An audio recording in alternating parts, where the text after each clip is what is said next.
बदलेगा खबरों का अंदाज, बदलेगा खबरों का मिजाज, बुलंद होगी जनता की आवाज, सूचना इंडिया, इंडिया की आवाज।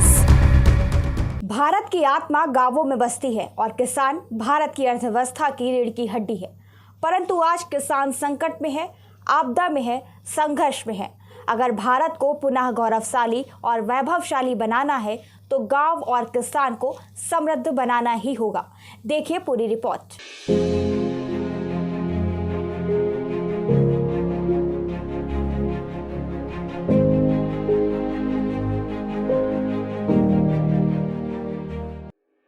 किसान की स्थिति में सुधार मात्र उत्पादन बढ़ाने भर से नहीं आएगा, उसे खाद्य प्रसंस्करण और सीधे विपणन से जोड़ना ही होगा।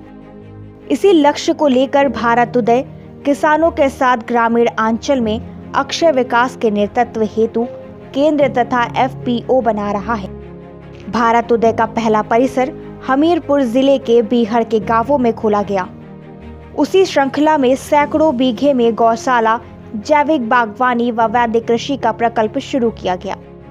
IIT मुंबई से शिक्षा प्राप्त तथा अमेरिका व स्वीडन में कार्यरत डॉक्टर रविकांत पाठक द्वारा स्वदेश वापस लौटकर पूरे समर्पण और मनोयोग के साथ पर्यावरण व स्वास्थ्य रक्षा तथा जलवायु परिवर्तन के संकट से निपटने हेतु जहर व रसायन मुक्त वैदिक विधि द्वारा गाय के सानिध्य में फार्म टू फॉर्क यानी खेत से थाली तक के सफर में किसान की भूमिका को मजबूत करने की सतत कोशिश की जा रही है।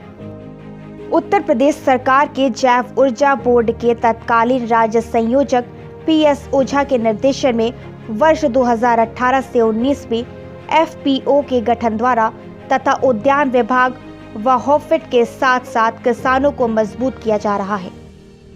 इन्हीं प्रयासों में हॉफेड और सीड सस्टेनेबिलिटी FPO के द्वारा जैविक उत्पाद का विक्रय केंद्र का उद्घाटन 3 अगस्त 2021 को उद्यान भवन लखनऊ में किया जा रहा है।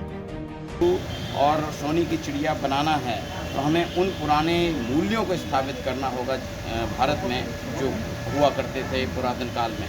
और भारत की आत्मा गांव में बसती है और भारत की आत्मा, भारत की रीढ़ की हड्डी किसान है और उन सब को संवर्धित करने वाली हमारी गौ माता है। तो इन सब मूल्यों को हम संजो करके बुंदेलखंड के क्षेत्र में 2007 से बीहड़ों में कार्य कर रहे हैं। जैविक खेती, वैदिक खेती, ऋषि खेती, इन सब का कार्यक्रम चला रहे हैं।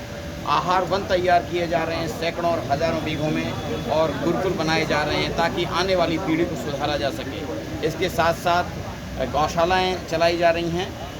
उनके माध्यम से ही ये ऋषि कृषि और जैविक कृषि, वैदिक कृषि संभव है। उसी प्रयास में हमें किसान को मजबूत करना है, खेतहर मजदूर को मजबूत करना है।